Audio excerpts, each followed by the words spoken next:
Boker Tov, good morning. It's wonderful to be here with you this morning. Whether you're here with us on Zoom, if so, please give a greeting to all the other attendees and myself. And if you're with us on YouTube, please like or subscribe in order to make it easier for you to find us and others to do so as well. Good morning, Anita. Boker Or. Good morning to each and every one of you as we gather together on this erev Purim. Good morning to Fern and Lance and Mariah. And this day always, when there's only one Adar, erev Purim, is the Yahrzeit of Rabbi Jordan Pearlson Alav, ha-shalom, the founding rabbi of Temple Sinai. His memory continues to be a blessing for us, and may it continue to be a blessing for all who knew him, and especially for his family. Good morning to Sue Lang and Seymour and Eleanor and all of you. Let's join together and get started on a new day from this place of gratitude. Please join me in the Hebrew and the English. Baruch atah Adonai, Eloheinu melech haolam, asher yatzar et ha'adam bechokma, u'borah bo nekavim nekavim, chalulim chalulim, galui v'yadua lifnei chisech vodecha, she'im yipatech echad mehem, או יסתם אחד מהם, אי אפשר להתקיים ולעמוד לפניך. ברוך אתה, אדוני, רופא כל בשר ומפליא לעשות. Blessed eternal God, creator of the universe, you have fashioned our bodies with wisdom, creating within us a finely balanced network. To stand before you in prayer is itself a fragile miracle. Eternal God, we praise you as the healer of body and spirit. The soul that you have given me, O God, is a pure one. You have created and formed it, breathed it into me, and within me you sustain it. So long as my soul is within me, I will give thanks to you, eternal my God and God of my ancestors, source of all creation, sovereign of all souls. We praise you, eternal God, in whose hand is the power of all life and the spirit of all flesh.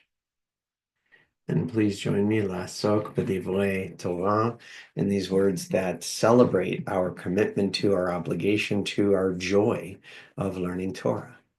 Baruch atah Adonai, Eloheinu melech haolam, asher kidshanu b'mitzvotav v'tzivanu lasok b'divrei Torah.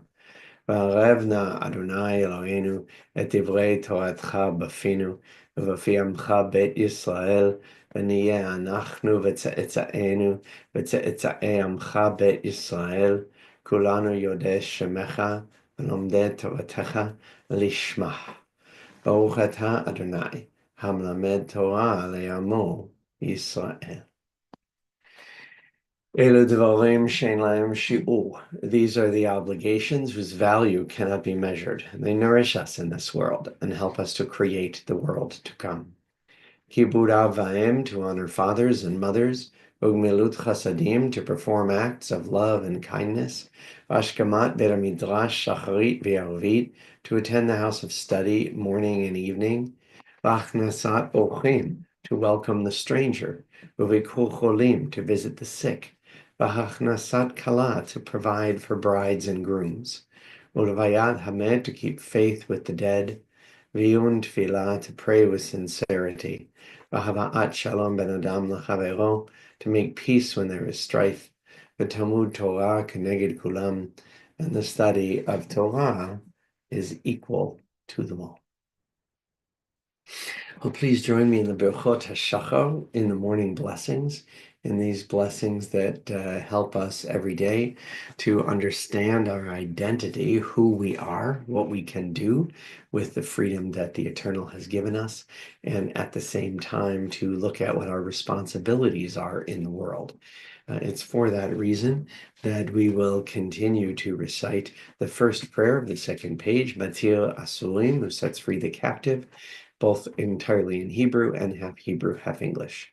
Please join me starting at half and alternating.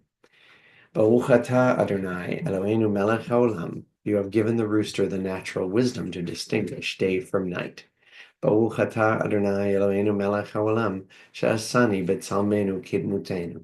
Baruch atah Adonai, Eloheinu melech haolam. You have given me free will. Baruch atah Adonai Eloheinu melech haolam she'asani Yisrael. Baruch atah Adonai Eloheinu melech haolam. You have helped me provide for my needs. Baruch atah Adonai Eloheinu melech haolam pokeach ivrim. Baruch atah Adonai Eloheinu melech haolam.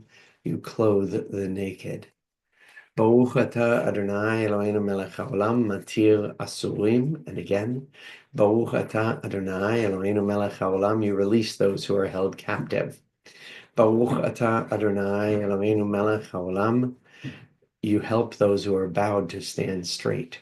Baruch atah Adonai Eloheinu melech haolam roka haaretz al hamayim.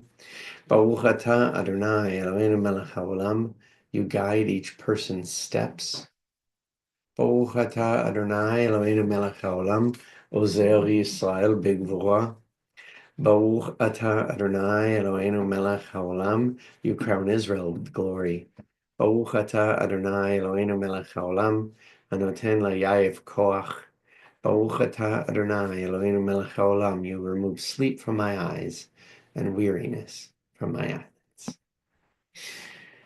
Well, thank you for joining together with me in reciting these 18 brachot so far, 18 blessings we need to bless and affirm life each and every day under all of our different circumstances, and receiving contacts from our friends in Israel, in Modi'in, in Beersheba, elsewhere, and hearing from them about their way forward and their ability to look at goodness as they go forward.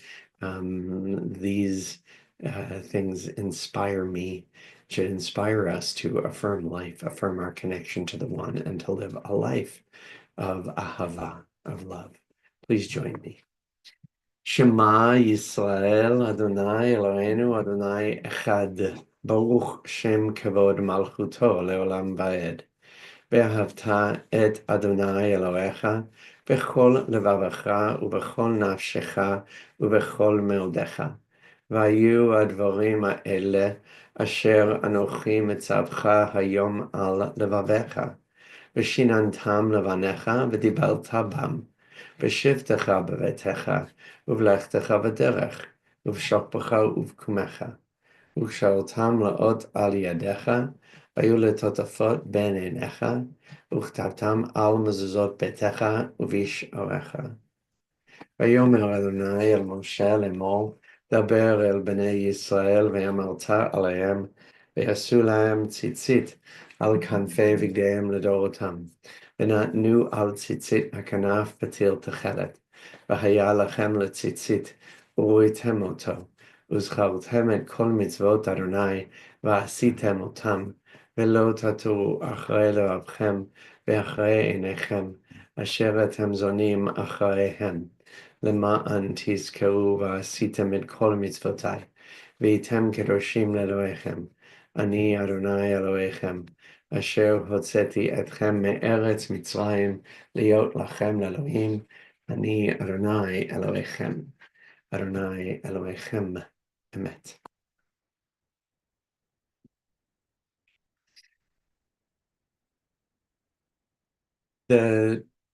This being a Torah day, this day of erev Purim, it gives us an opportunity to look at, in the midst of Torah portions that are completely filled with detail, instead, we have a parasha that has at its heart a story of where each detail could be a story in and of itself. It's a shame that this isn't broken up into a number of different weekly Torah portions so that we could spend even more time on it. And I want to choose one of the details to represent that as we look at the story of Egel Zahav, of the golden calf, Egel Masecha, the molten calf, an idol of some sort made by the people at the foot of the mountain as they waited for Moses to come down, and as they lost faith in him doing so. And this is a very challenging story, one in which the people who've just seen enormous miracles as the people left Egypt, who just in the narrative of the story have seen the 10 plagues and the parting of the sea. And then as Moses disappears, lose faith that he is receiving Torah, but instead think that they don't know what has become of him and they need to make an egel, a calf, and make their way back to Egypt. Um, it sounds as if the people as a whole have committed what in the Torah is the capital sin of idolatry. In fact, I guess it would seem quite obvious, would it not?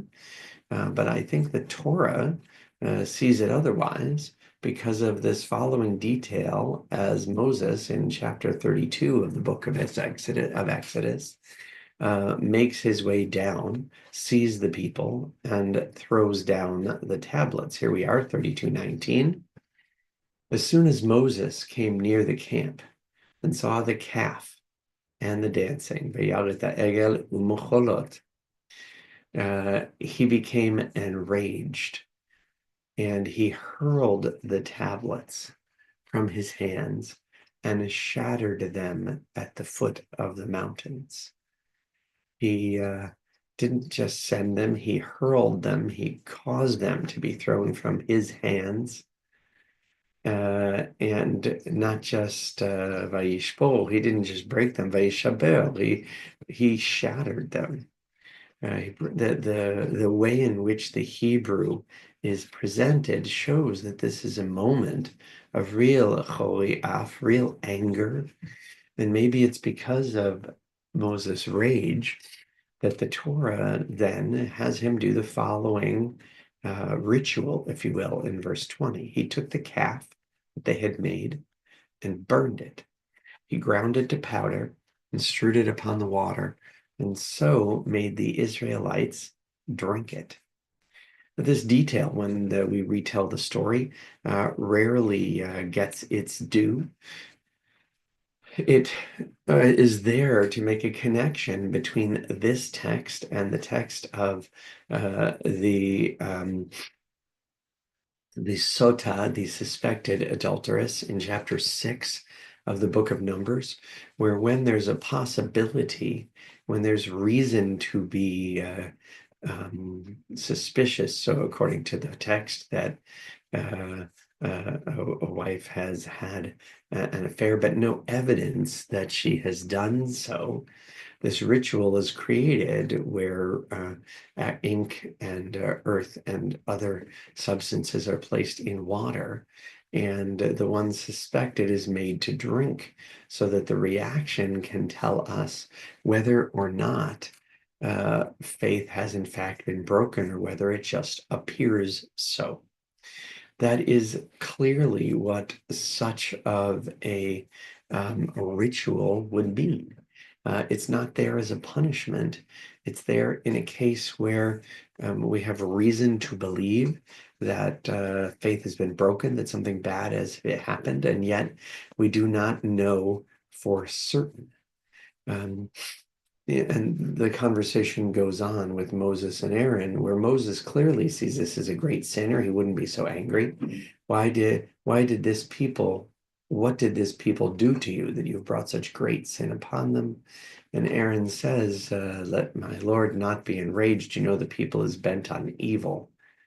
They say, make us a god. So I said to them in 24, whoever has gold, take it off. They gave it to me, and I hurled it into the fire, and out came this calf. Very strange story of Aaron as well. But the main element of the story I want to bring up this morning is how we so often know and believe that when we see people's actions, we know what's in their mind, we know what's in their heart. And yet, often we don't. The people had been enslaved for all this time. While they had seen these miracles, they'd done so in this traumatized state.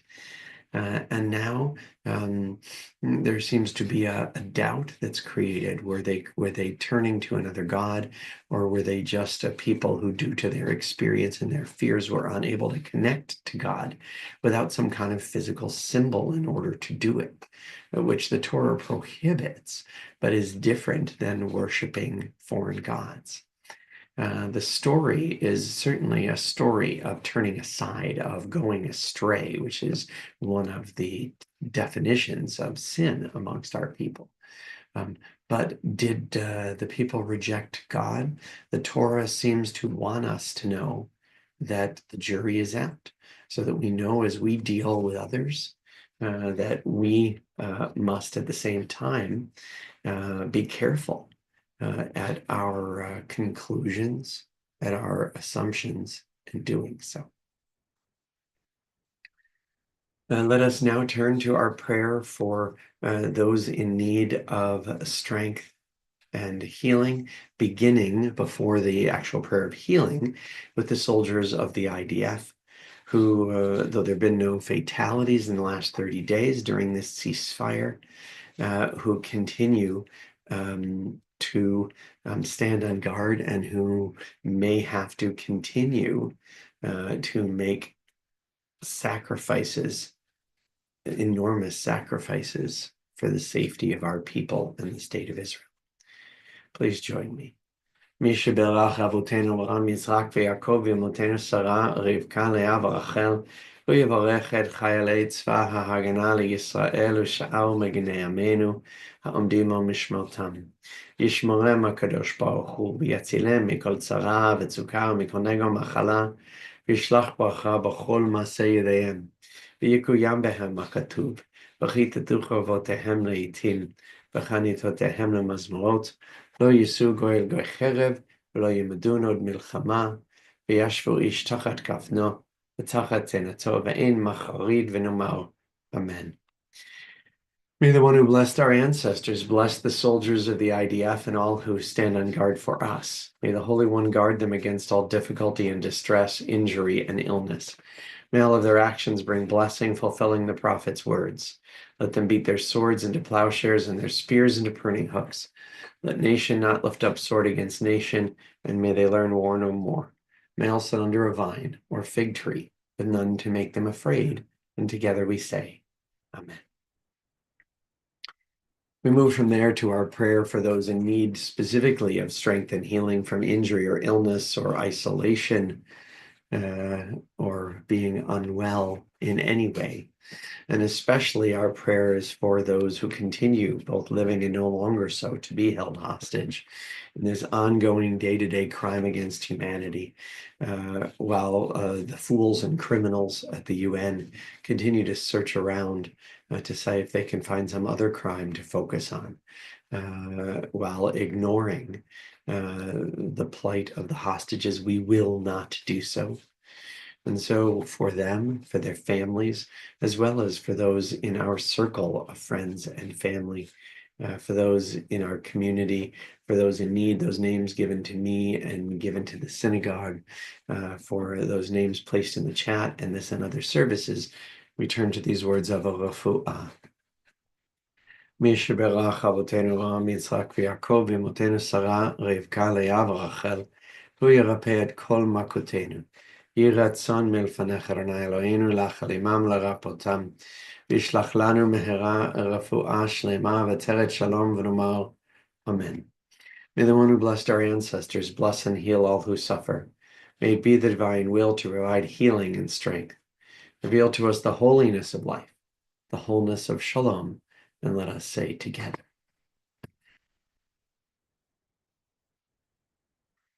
Well, it's very meaningful for us to connect and reflect, and also have time to remember, recalling those who died in recent days and weeks, those who died at this season in years past, and those who we have taken into our hearts with our own. During this last 30 days, we extend our condolences to the families of Sam Marr, Stephen Diamond, Irving Goldberg, Helene Newman, Michael Lander, Joy Lowenstein, Ian Hart, Rose Weinstock, Ari Hockman, Larry Robbins, the uncle of our member, Larry Robbins. And it is our sad duty to report the death of Leonard Kahane, husband of Ruthie, father of our member, Sherry Fetterman, who works at Temple. That's Sherry. Our condolences to Sherry and Ian and her brother Steve and sister Joni and the entire family. The funeral will take place today from Benjamin's at 2 p.m. Additional information is available on the Benjamin's Park Memorial website. We also remember all victims of war and terror, including terror victims Shiri Bibas, Ariel Bibas, Kfir Bibas, Hassan Karim Daamshe, Yitzhak Elgarat, Oded Lifshitz, Ohad Yahalomi, Shlomo Mansour, Tzachi Idan, Yali Gur. And on Yahrzeit, on the anniversary of their deaths, on this 13th day of the month of Adar, the 13th of March, 2025, we honor the life and legacy on Yahrzeit of Helena Abramovitz, Gloria Cadsby, Murray Cadsby, Stan Cohen, Abe Coleman, Helen Devlin Cohen, Fanny Forster, Teddy Fraley, Phil Gilbert, Samuel Combe, Sarah Copstick, Mary Kugelmass, Lionel Miller, Rabbi Jordan Pearlson, Joe Peretz, Ann Robinson, Harry Siegel, Bernice Starkman, Helen Weiss. Zichronam Levracha. May their memories be a blessing to us. Our griefs and our sympathies are mingled as we turn together to words sanctified by memory, words glorified by hope, and joining together in Kaddish Yatom. Yitgadal v'yitkadash shemeh rabba, be'alma divarach v'yamlich malchuteh, b'chayechon u'v'yomechon, ובחיי דכל בית ישראל, בעגלה ובזמן קריב עמו, אמן. יהא שמי הרבה מברך לעולם ולעלמי עלמיה. יתברך וישתבח ויתפאר ויתרומם ויתנשא, ויתהדר ויתעלה ויתהלל, שמי דקודשה ברכו. לאלה מן כל ברכתה ושירתה, תושבחתה ונחמתה, דמירן ועלמה ואמור, אמן. יהא שלמה רבה מן שמיה וחיים עלינו ועל כל ישראל ואמור, אמן. עושה שלום במומיו, הוא יעשה שלום עלינו ועל כל ישראל ואמור, amen. May the source of peace send peace to all who will mourn and bring comfort and strength to all who remember. And together we say, Amen. Boker Tov. A contribution has been made to our annual tzedakah campaign by Denise Abramovitz, observing Yahrzeit for Helene Abramovitz. And this morning, very meaningful for me to be with you here to remember Rabbi Jordan Pearlson Alav, ha-shalom, our founding rabbi. It's meaningful that the 5th anniversary, 5 years of Boker Tov that we've been through today, that it falls on his Yahrzeit. Tonight, of course, is Chag Purim. Please join us at Temple for our Purim celebration this evening for adults, having Adar at our Purim Carnival for children, and of course, tomorrow morning in Morning Minyan and on Boker Tov, we'll be hearing some of Megillat Esther. Boker Tov, Chag Sameach.